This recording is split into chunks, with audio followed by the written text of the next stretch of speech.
alhamdulillahi alladi anzala ala abdihi alkitab walam yaj'alahu iwajan wassalatu wassalamu ala sayyidina wa habibana mawlana muhammad sallallahu alayhi wa sallam wa ala alihi wa ashabihi wa khulafai rashidin wa man tabi'ahum bi ihsani ila yawmi din. Mbokk jullit yi ñu ngi leen di nuyu di leen ziar guddi àjjuma tey bi ñu ngi ci toujours suratu Yusufa tey la 8e partie bi et la dernière waaw tey mooy bi mujj bi waaw Yusufa ñu ngi nekkoon ci verset 83 waaw léegi nag ñu jël verset 84 baada auzu billahi mina shaytani rajim bismillahi rahmani rahim alif lam ra wa tawalla anhum nee na moom Yanqooba nee na mu dëddu leen waaw mooy doom bi mu doon nekk ak doom yi di wax ak ñoom waaw waqaala mu wax leen yaa asafa ala yusufa waaw maa am lu ma metti waaw maa am lu ma metti ci yusufa waaw wabi yat mu fees ay rangooñ ay naahu ay bëtam min xusni ndax chagrin ndax naqar fa huwa kadimun bon mu accablé il était pénible c'est-à-dire vraiment mu am lu ko metti waaw mu am lu ko metti moo tax mu ne xaalu tallaahi ñu ngi giñ ci borom bi waaw doo deñ taskuru yusufa di fàttaliku yusufa xatta takuna haradan waaw doo deñ daal di fàttaliku yusufa ba jeexal sa dund ci xalaat yusufa aw takuna minal xaalikiin wala nga nekk di ko xalaat ba xëy alku gis nga rek ni ñuy taxawee seen baay waaw moo tax seen baay bu ñu yaroon du ñu waxee bu ñu yaru woon du ñu waxee noonu waaw moo tax xaala mu wax leen innama asku bathi nee na man maa ngi tawat sama li ma metti waaw sama déchirement maa ngi koy tawat wa husni ak sama chagrin sama naqar ila laay jëm ci borom bi waaw jëm ci borom bi waaw waxalam te man xam naa mi na lay ci yàlla maa loo xam ni la la mun a yéen xamu leen ko am na lu ma xam ci yàlla loo xam ni yéen xamu leen ko waaw verset 86 waaw après mu wax leen yaa bunayya yéen samay doom azhabu dem leen fatahassasu min yusufa ngeen nemmeeku situation yusufa ci lu mu nekk waaw allez enquérir la situation de yusufa waaw wala tey asu bu leen désespéré bu leen découragé waaw min rawxillah de la miséricorde divine mooy yërmande borom bi waaw jullit moom warul di désespéré ci la miséricorde divine waaw innahu niki moom buur bi non innahu li fi nekk tey liy mbir tey mbir laay yay asu déet muy découragé min rawxillah ilal xawmil kaafiruun nara ñi nga xam ne rek ñoom dañoo wedd yàlla ñooñu ñooy découragé ci ay mbiru yàlla waaw falama daxalu ba ñu tàbbee alayhi ci moom yusufa xaalu ñu wax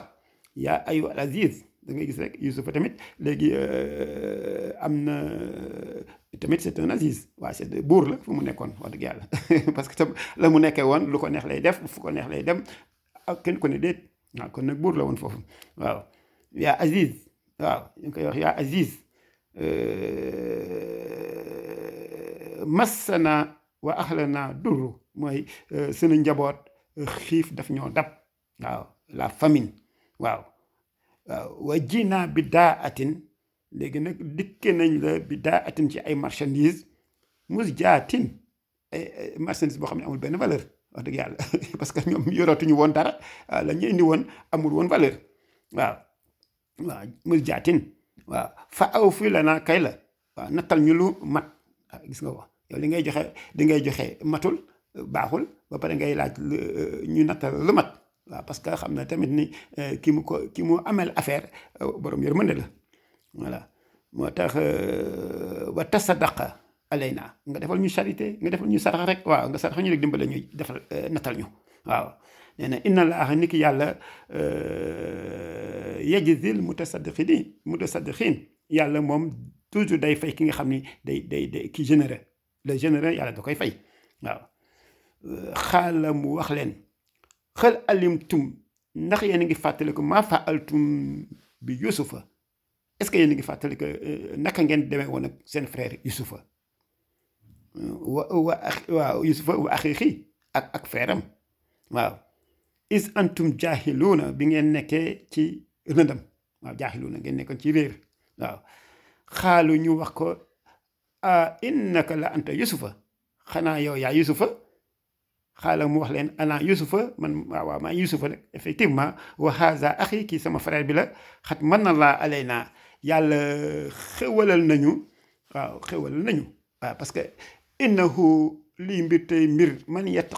yattaqi képp ko xam ne ragal na wa yasbir te mu ànd ak muñ fa inna laaha wóor na ni yàlla laa yudiiwu ajral muxsinin yàlla du sànk yoolu aji def lu rafet waaw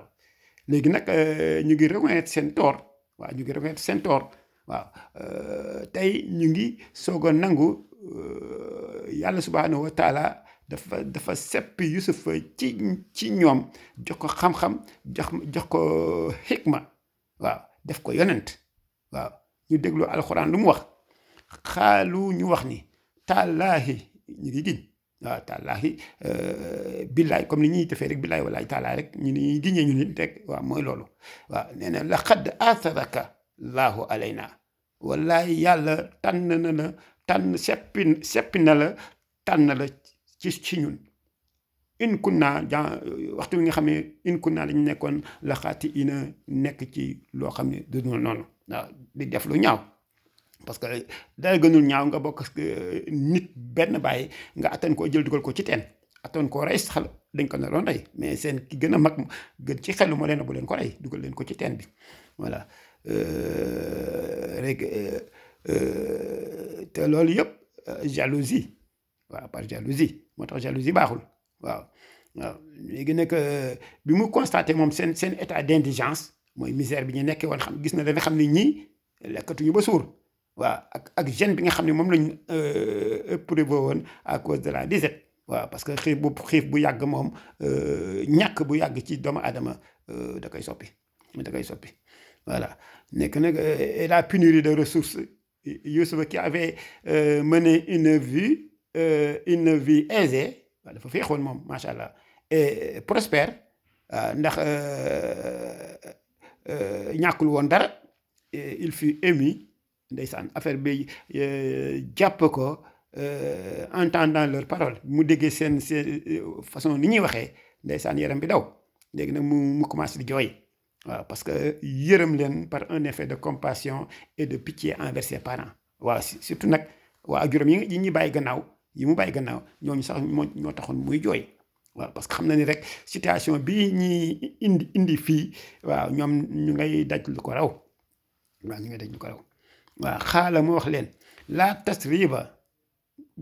bu leen ko def problème laa tasriba aleykum al yawma tey jii bu leen def loolu problème yaxfiru dana jégal allahu yàlla lëkkum ñeen leen yàlla dina leen jégal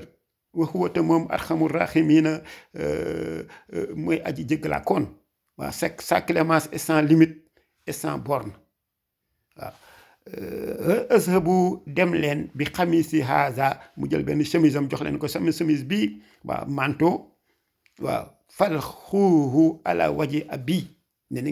ngeen sànni ko ci sama xarkanamu baay nee na yaati dina dëkk basiran gis waaw parce que dafa demoon ba gumbal ndax xalaat yi mu doon xalaat Yusufa ak jooyi waaw da ngay gis lii rek jël sa chemise jox ko say frère wax leen ñu dem ñu sànni ko ci sa xarkanamu baay dina gis te loolu xam nga te loolu Yaquba dafa jooy Yusufa ba silmaxa waaw maanaam gumba voilà moo tax gis nga ko te moo tax mayu yàlla la waaw Yusufa li ko yàlla may macha allah waaw waatu nii ngeen dikk ma nag bi ahlikum ci njaboot gi yëpp aj ma in boole seen bu fa kenn des na ñëpp ñëw waaw wala maa fasatil iiru waaw bi caravane bi nga xam ne ñoom moom lañu nekkoon di nekk en chemin pour dellu ci seen papa xaala abuhum seen papa wax ne wax ne inni niki man la ajidu riixa yusufa nee na maa ngi sentir xetu yusufa lawla an tufaniduni donte da ngeen may raaye di ma mokke waaw vous allez dire que je divague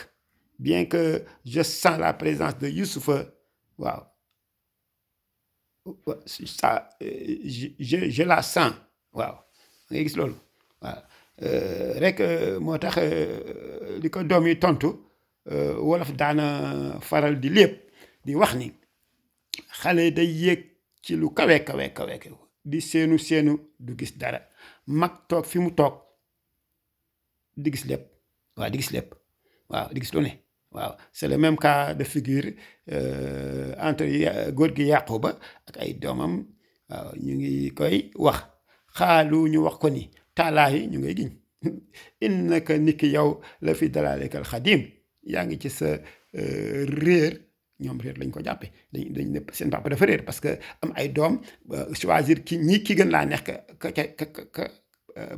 ca des waaw ñoom daal noonu lañ ko gisee woon ne seen papa dafa réer waaw ñu ngi koy wax ni yaa ngi sa réer ga nga réeroon ba léegi wéragoo waaw am ana kan ci doom yi moo indi chemise bi waaw ki ñuy wax assuudi waaw wax na ni Judas doom mi nga xam ne moo tudd Judas waaw fils de Jacob waaw ci la première fois moom moo indi woon chemise ba ñu taqalee jël chemise am taqal ko direct pour faire semblant wane ni tëddee ko lekk kooku noonu moo indi chemise bi waaw léegi c'est lui qui avait apporté la tunique de Youssoupha tachée de sang et pour sans doute expier waaw mooy kaafara sa mauvaise action loolu mu defoon noonu lu bon la woon waaw léegi nag moo tax mu ñëw indi manteau Youssoupha waaw falama an jaa al bashiru mooy messager bi al bashir mooy messager bu mu egsee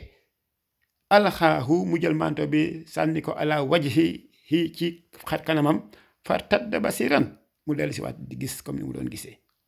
xaala mu wax leen alam aqul lakum est ce que waxuma leen woon inni niki man alamu xam naa mina lay ma la taalamuun loo xam ne yéen xamu leen ko waaw verset 96 waaw xaalu ñu wax ko yaa abana yow sunu baay astaghfir lana zunubana sàkkul jéggalul ñu sunu bàkkaar yi sunu ñaawteef yi ñuy def inna kunna xaatiin ñun dëgg ñaawteef lañu defoon waaw xaala mu wax leen sawfa astaghfir lakum dinaa sàkkoo jéggalu leen biñ ko waxee du ci instant boobu moom c'est le futur proche waaw